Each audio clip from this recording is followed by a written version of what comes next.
Baguio Chills is calling. Pero this Halloween, ibang chilling experience ang naranasan natin dahil inikutan natin ang ilang haunted spots sa City of Pines. Kabilang sa spot kung saan kuha ang litrato umano ng isang pugot. Tara, let's change the game by conquering our fears. Overlooking view to die for. Pero ang chill to the bones na lamig ng Baguio City dahil lang ba sa klima? O dahil sa lamig ng mga ligaw na kaluluwa?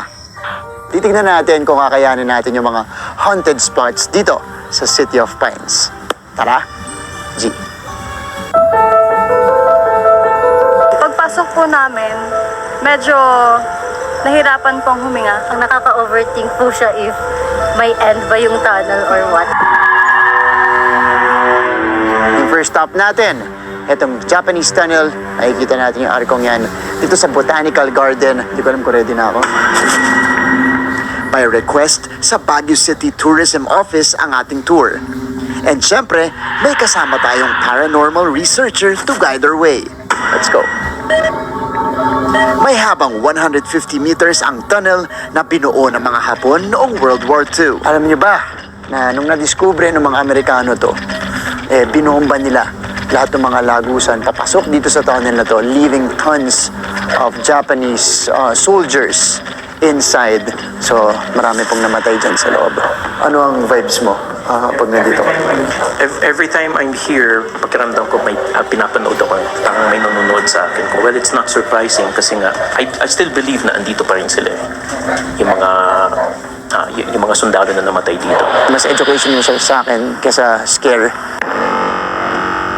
Our next stop, tambayan daw ng mga kaluluwa ng mga parit madre na pugot ang ulo. Patunay dyan ang trending headless photo taken on the same site last year. Yan ang luma at makasaysayang Old Diplomat Hotel sa tuktok ng Dominican Hill. Ang security guard na si Rafael, mag-aapat na taon na raw saksi sa iba't ibang elemento rito. Bata at saka yung babae parang madre. Taong 1915, unang naitayo ng mga paring Dominikano ang naturang gusali. Maraming namatay dito, especially during the liberation of Baguio. There have been reports na maraming pinugutan ng ulo dito. Ginawa siyang hotel.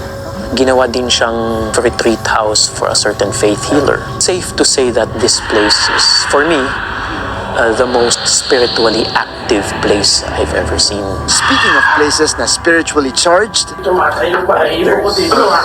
so we are now officially on the second floor. Ako yung naramdaman ko. Okay, konti lang yung stairs natin kanina. Pero nung naglakad na ako dito, parang grabe yung hingal ko. Di pa roon natapos ang pagpaparamdam.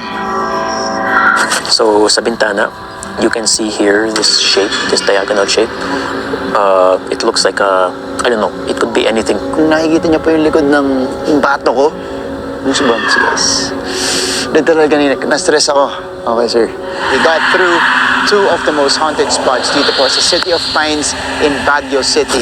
If you want to visit, if you want to try it out yourself, just make sure to do it safely. Para sa GMA Integrated News, ako si Martin Javier, changing the game!